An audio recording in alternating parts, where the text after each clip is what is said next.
अस्सलाम वालेकुम। अजकल जिहड़ा हमदर्दी का कोई जमाना नहीं। तुसीं किसी ते हमदर्दी करते हो ना, उल्टा वो तुहाडे सिरे चढ़ जाता। तुहानूं पता ही होना कि मैं रंग का काम करना तो बड़ा साफ सुथरा करीदा है। 7-8 घंटे करके तो अपने घर आ जाईदा। मैं काम तो छुट्टी करके घर आया, आके हांडी बनाई, हांडी बना के ये बैठी हाँ तो मेरा फोन वज गया। फोन चुक्या तो वह कहता मैं रसमुस बोल रहा, मैंने पता लग्या कि तू पेंटिंग का काम करने। मैं कहा बिल्कुल मैं पेंटिंग का काम करना। तो तू मेरा नंबर कित्थों लिया? कहता मेरे एक दोस्त ने दिता है। तो मैं क्या चाहिए तेनों? कहता तू मेरी मदद कर सकने? मैं क्या मदद चाहिए आ? कहता मैनू अज राती जड़ा ना काम वास्ते बंदे चाहिए ने, क्योंकि मैं काम देना लाजमी। तो मैं क्या रात का काम? मैं रात का तो असीं कदे कीते ही नहीं। कहता अगर तू कर दे तो तेरी नेकी होगी। मैं क्या ठीक है कोई मसला नहीं, तेनों कर देंगा। कहता जितने मर्जी घंटे तू पैसे तू आखेगा मैं तेनों देंगा। मैं घंटिया तो नहीं करता, मेरे नाल तू फिक्स प्राइस से गल कर। कहता फिक्स प्राइस लै लै। मैनू उन्हें कमरे दसे दो। मैं क्या मैं तेरे को लवांगा 18,000 करोड़। 18,000 जो तकरीबन 6 लाख रुपया पाकिस्तानी बनता। तुसीं मनो या ना मनो, ये हकीकत है। सकंडे ने भी अज पैसे इस तरह लभदे ने। मैं उन्होंने आख्या भाई मैं तेरे को 6 लाख रुपया लाँगा। वो कहता ठीक है मैनू मंजूर है। कहता तू उत्थे आ जा काम तो मैं भी उत्थे आ जाऊँगा तो तेनों फिर सारा समझा देंगा। मैं ठीक है। मेरे नाल एक जवान रहिंदा है, उन्होंने 3 महीने हो गए काम तो कोई नहीं सी लग्या। मैं क्या अज मेरे को काम है ही अज रात वास्ते जे जाने ही। तो कहता काहदा काम है? मैं क्या रंग का काम है, होर काहदा होना मेरे को?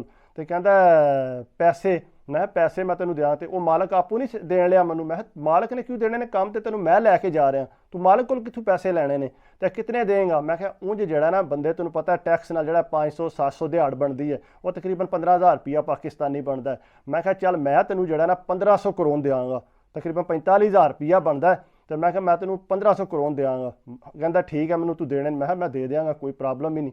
उन्होंने नाल तैयार किया, रोटी छोटी बनी तो 1.5 घंटे का सफ़र करके उत्थे काम ते पहुँचे।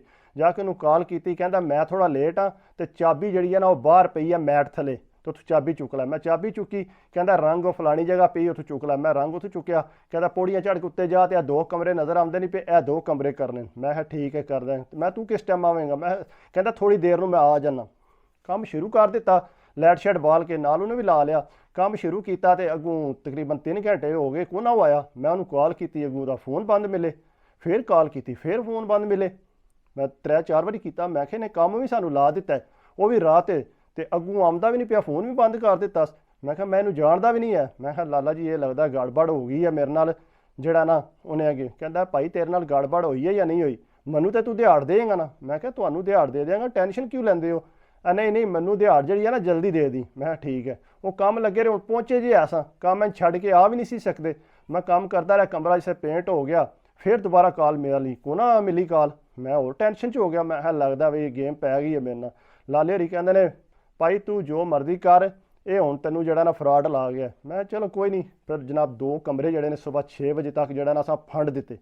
6 कर डबल कोट किया उन्होंने करके पेंट से बाहर निकले। फिर कॉल मारी, कॉल को ना मिली। वो जनाब उत्तों फिर सारी सफाई शई करके रंग शंग जिथे ऐसी पिया उत्थे रख के फिर आ गए। मैं कहा चलो जो कुछ होना सी हो गया। घर पहुँचते गए आके ये नाश्ता भी नहीं किया। तो लाले होरी कहते दिओ जी मेरा 1500 करोड़।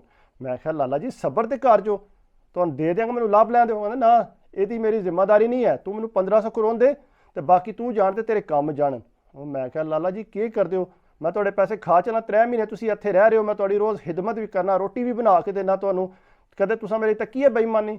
मैं पैसे तो ना ना यार मैनू जरूरत हो, मैनू पैसे तू दे दे। मुड़े भी दूजे ने यार लभ जाएंगे। वो जनाब बारा उसे चुप कर गया। मैं उस वे फिर नाश्ता किया, फिर दोबारा काम तो अपने तो टुर गया। से पिछले टाइम आया आके तो फिर लाले होरी ओही साहब मेरा 1500 करोड़ दे। मैं मुड़े मैं यार है नहीं पैसे?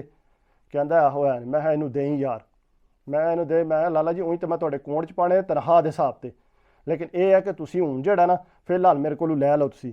वो जनाब लाले रन दिते। लाले होरी लैके तो फिर बाद चुप कर गए। जनाब मैं सुबह फिर उठा तो इन्नी देर में उस मालक का फोन आ गया। कॉल आई, मैनू कहता कि सॉरी मैं तेरे नाल राबता नहीं कर सकिया। मैं जाके देखा काम तू बहुत सोहना किया, पास हो गया तेरा काम, बोला कोई तू गलती नहीं करके आया, तेरी बहुत मेहरबानी। तू इंज कर हुण मैनू बिल भेज तो मैं तेरे पैसे पे करा। मैं ठीक है मैं तेनू भेज देना बिल। मैं जनाब बिल भेजा। घंटे बाद उन्हें मैंने फोन किया, कहता अपना अकाउंट चैक कर पैसे मिल गए नहीं? मैं अकाउंट चैक किया तो पैसे मिल गए। मैं बड़ा खुश। मैं दसिया मुड़िया मैं कहा लो जी मैनू पैसे लभ गए ने, उन्हें दे दिते। मैनू कहता तेरे को है टाइम जे एक होर काम है मेरे को? मैं क्या कोई मसला नहीं, मैं तेनों कर दिया। मेरे संग होर एनर्जी आ गई, एक रात में 6 लाख रुपया कमा लिया। तो मैं क्या कोई मसला नहीं, मैं कर देंगा काम तेनों। ਕਹਿੰਦਾ ਠੀਕ ਹੈ, ਫਿਰ ਤੈਨੂੰ ਮੈਂ ਐਡਰੈਸ ਭੇਜਣਾ ਤੇ ਤੂੰ ਜਾ ਕੇ ਕੰਮ ਮੁੜਾ ਤੈਨੂੰ ਤਕਾ ਦਿੰਦਾ ਤੇ ਤੂੰ ਕਰ ਦੇ ਤੇ ਪ੍ਰਾਈਸ ਦੱਸ। ਮੈਂ ਜਾ ਕੇ ਕੰਮ ਤੱਕਿਆ, 4 ਕਮਰੇ ਦਾ ਮਕਾਨ ਸੀ। ਮੈਂ ਦੱਸਿਆ ਉਹਨੂੰ, ਮੈਂ ਕਿਹਾ 26,000 ਕਰੋੜ ਲਵਾਂਗਾ। ਕਹਿੰਦਾ 26,000 ਕੋਈ ਨਹੀਂ, ਠੀਕ ਹੈ ਤੂੰ ਕਰ ਦੇ। ਮੈਂ ਜਨਾਬ ਜਿਸ ਵੇਲੇ ਕੰਮ ਤੇ ਚੱਲਾ, ਮੈਂ ਦੱਸਿਆ ਮੁੰਡਿਆਂ ਨੂੰ, ਮੈਂ ਮੁੰਡਾ ਸੀ ਕੋਲ ਡੇਰੇ ਦਾ, ਮੈਂ ਉਹਨੂੰ ਫੋਨ ਕੀਤਾ, ਮੈਂ ਕਿਹਾ ਯਾਰ ਅਸੀਂ ਕੰਮ ਤੇ ਜਾਣਾ। ਲਾਲੇ ਹਰੀ ਸੁਣਦੇ ਸੀ ਪਏ। ਮੈਂ ਕਿਹਾ ਯਾਰ ਕੰਮ ਤੇ ਲਾਲੇ ਹਰੀ ਕਹਿੰਦਾ ਮੈਂ ਤੇਰੇ ਨਾਲ ਚੱਲਣਾ ਨਾ। ਮੈਂ ਕਿਹਾ ਨਹੀਂ ਯਾਰ, ਹੁਣ ਮੈਂ ਉਹਨੂੰ ਆਖਿਆ ਤੇ ਉਹ ਹੀ ਮੇਰੇ ਨਾਲ ਚੱਲੇਗਾ। ਨਹੀਂ ਨਹੀਂ, ਤੂੰ ਆਪਣੇ ਡੇਰੇ ਦਾ ਬੰਦਾ ਛੱਡ ਕੇ ਉਹਨੂੰ ਲੈ ਕੇ ਜਾਏਗਾ। ਮੈਂ ਕਿਹਾ ਗੱਲ ਸੁਣੋ, ਡੇਰੇ ਦਾ ਹੁਣ ਮੈਨੂੰ ਆਖ ਦਿੱਤੇ, ਮੈਂ ਕੀ ਹੋ ਸਕਦਾ। ਨਾਲੇ ਉਹ ਕਹਿੰਦਾ ਜਿਸ ਟਾਈਮ ਮਰਜ਼ੀ ਮੈਨੂੰ ਪੈਸੇ ਦੇ ਦੀ, ਮੈਨੂੰ ਪੈਸਿਆਂ ਦਾ ਕੋਈ ਰੋਲਾ ਨਹੀਂ। ਤੂੰ ਹੁਣ ਗੱਲ ਮਹਿਸੂਸ ਕਰ ਗਏ। ਮੈਂ ਕਿਹਾ ਯਾਰ ਮਹਿਸੂਸ ਮੈਂ ਕਿਉਂ ਕਰਨੀ ਹੈ, ਹੁਣ ਮੇਰੀ ਉਹਦੇ ਨਾਲ ਗੱਲ ਹੋ ਗਈ ਹੈ, ਤੂੰ ਹੁਣ ਇਸ ਗੱਲ ਨੂੰ ਤਾਂ ਨਾ ਕਰ ਸਕਦੇ। ਨਹੀਂ ਨਹੀਂ, ਮੈਂ ਤੈਨੂੰ ਪਤਾ 3 ਮਹੀਨੇ ਤੂੰ ਵਿਹਲਾ ਬੈਠੇ ਆ, ਤੂੰ ਮੈਨੂੰ ਲੈ ਕੇ ਜਾ। ਉਹਨੂੰ ਚਸਕਾ ਪਿਆ, 1500 ਕਰੋੜ ਲੱਭਿਆ ਸੀ ਉਹਨੂੰ। ਲੇਕਿਨ ਮੈਂ ਕਿਹਾ ਹੁਣ ਤੈਨੂੰ ਲੈ ਕੇ ਨਹੀਂ ਜਾਣਾ, ਜੋ ਮਰਜ਼ੀ ਹੋ ਜੇ, ਕਿਉਂਕਿ ਤੂੰ ਜਿਹੜਾ ਕੰਮ ਕੀਤਾ ਨਾ, ਪੈਸਿਆਂ ਦੀ ਅਬਸ ਕੀਤੀ ਹੈ। ਮੈਂ ਤਾਂ ਤੇਰੀ ਹਮਦਰਦੀ ਕਰਨ ਦੀ ਕੋਸ਼ਿਸ਼ ਕੀਤੀ ਹੈ, ਤੂੰ ਉਲਟਾ ਮੈਨੂੰ ਹੀ ਪੈ ਗਏ ਪੈਸੇ ਦੇ ਪੈਸੇ ਦੇ। ਬਹਰਹਾਲ ਮੈਂ ਉਹਨੂੰ ਕੋ ਨਾ ਖੜਿਆ, ਦੂਜੇ ਮੁੰਡੇ ਨੂੰ ਖੜਿਆ ਜਨਾਬ, 2 ਦਿਹਾੜੇ ਲਾਏ, ਕੰਮ ਫੰਡਿਆ, ਫੰਡ ਕੇ ਉਹਨੂੰ 26,000 ਕਰੋੜ ਦਾ ਫਿਰ ਬਿੱਲ ਭੇਜਿਆ। ਬਿੱਲ ਭੇਜ ਕੇ ਜਨਾਬ ਤੇ ਉਹ ਆਪਣੇ ਸਾਰਾ ਜਿਹੜਾ ਨਾ ਉਹ ਕਲੀਅਰ ਹੋ ਗਿਆ। ਬੜਾ ਖੁਸ਼ ਹੋਇਆ ਮੈਂ, 2-3 ਦਿਨ 'ਚ ਜਿਹੜਾ ਇੰਨੇ ਪੈਸੇ ਕਮਾ ਲਏ। ਫਿਰ ਉਹ ਮੈਨੂੰ ਕੰਮ ਆਸਤਾ ਆਸਤਾ ਦੇਣ ਲੱਗ ਪਿਆ। ਤੇ ਲੇਕਿਨ ਮੈਂ ਉਹਨੂੰ ਨਹੀਂ ਖੜਿਆ। ਲਾਲੇ ਨੇ ਬੜੀਆਂ ਮੇਰੀਆਂ ਮਿੰਨਤਾਂ ਕੀਤੀਆਂ ਨੇ ਕਿ ਮੈਨੂੰ ਲੈ ਜਾ। ਮੈਂ ਕਿਹਾ ਨਾ। ਇੱਕ ਹੋਰ ਮੁੰਡਾ ਡੇਰੇ ਤੇ ਆਇਆ, ਉਹਨੂੰ ਮੈਂ ਲੈ ਗਿਆ ਸਾਂ, ਲੇਕਿਨ ਲਾਲੇ ਰਨ ਨਹੀਂ ਮੈਂ ਖੜਿਆ। ਮੈਂ ਕਿਹਾ ਭਾਈ ਜੀ, ਜਿਤਨੀ ਇੱਕ ਵਾਰੀ ਬੰਦੇ ਨੂੰ ਅਜ਼ਮਾਈਦਾ, ਬਾਰ-ਬਾਰ ਨਹੀਂ ਅਜ਼ਮਾਨ ਹੁੰਦਾ। ਬੰਦੇ ਜਿਹੜੇ ਸਿਰਫ ਕਰਦੇ ਨਾ ਧੋਖੇਬਾਜ਼ੀ, ਫਿਰ ਦਿਲ ਨਹੀਂ ਕਰਦਾ ਯਾਰ ਹਮਦਰਦੀ ਕਰਨ ਤੇ। ਕਿਸ ਤਰ੍ਹਾਂ ਕਰੀਏ ਹਮਦਰਦੀ। ਪਹਿਲਾਂ ਖੜਿਆ ਉਹਨੂੰ ਹਮਦਰਦੀ ਤੇ ਪੈਸੇ ਵੀ ਕਿੰਨੇ ਉਹਨੂੰ ਦਿੱਤੇ ਨੇ, ਫਿਰ ਵੀ ਲੇਕਿਨ ਉਹ ਬੰਦੇ ਜਿਹੜੇ ਨਾ ਇਸ ਕਾਬਲ ਨਹੀਂ ਹੁੰਦੇ ਕਿ ਬੰਦਾ ਇਹਨਾਂ ਨਾਲ ਹਮਦਰਦੀ ਕਰੇ, ਜ਼ਿਆਦਾ ਹੀ ਓਵਰ ਐਕਟਿੰਗ ਤੱਕ ਆ ਜਾਂਦੇ ਨੇ। ਇਸ ਵਾਸਤੇ ਕੋਸ਼ਿਸ਼ ਕਰਨੀ ਚਾਹੀਦੀ ਹੈ ਕਿ ਅਗਰ ਤੁਹਾਡੀ ਕੋਈ ਮਦਦ ਕਰਦਾ ਹੈ ਤੇ ਉਹਦੇ ਨਾਲ ਠੀਕ ਬੰਦਿਆਂ ਆ ਰਹੋ। ਤੇ ਅਗਰ ਮੇਰੀ ਵੀਡੀਓ ਅੱਛੀ ਲੱਗੀ ਹੋਵੇ ਤੇ ਪਲੀਜ਼ ਲਾਈਕ ਕਰਿਆ ਕਰੋ, ਕਮੈਂਟਸ ਕਰਿਆ ਕਰੋ, ਸਬਸਕ੍ਰਾਈਬ ਕਰ ਦਿਓ ਤੇ ਦਿਲ ਖੁਸ਼ ਹੁੰਦਾ। ਬਾਕੀ ਦੁਆਵਾਂ 'ਚ ਯਾਦ ਰੱਖਿਆ ਕਰੋ ਤੇ ਆਪਣੀ ਸਿਹਤ ਦਾ ਲਾਜ਼ਮੀ ਖਿਆਲ ਰੱਖਿਆ ਕਰੋ।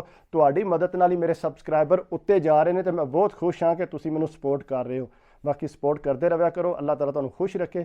ਆਪਣੀ ਸਿਹਤ ਦਾ ਖਿਆਲ ਰੱਖਿਓ। ਅੱਲਾਹ ਹਾਫਿਜ਼।